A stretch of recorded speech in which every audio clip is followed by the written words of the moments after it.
I just want to say this because it's a lot of people misled. God told us, cast our worries on him. In Romans, he said, all things work for the good of those who love the Lord, those called according to his purpose, though. He said he was your shield, Alpha and Omega, beginning and end.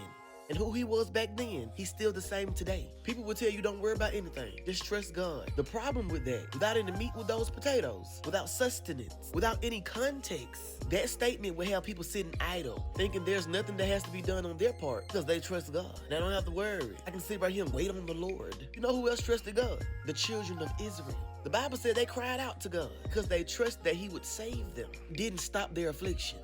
It didn't stop Pharaoh from mishandling them. In fact, it's because of their affliction God saved them. Somebody try to make me feel like I shouldn't be informing people about what's going on in the government, actions that could potentially affect the people. Instead, I should be just telling them to cast their worries on God. Don't worry about it, just trust the Lord. The messages I push out entails trusting the Lord. A part of what I'm called to do, to encourage people to trust the Lord. But what would be me leading them astray is me leaving out all the obstacles that they will face. Just leave out the ditches that you may just fall in. That is equivalent to watching a boulder about to fall on somebody's head and not warning them because you want them to trust God. Cast their worries to God only. Make it make sense. The Bible says, think it not strange when trials come to try you. Run that back real quick. When trials come to try you, not if. There is no 50-50 chance you may miss it. You know the real reason a lot of people not making it to the promised land?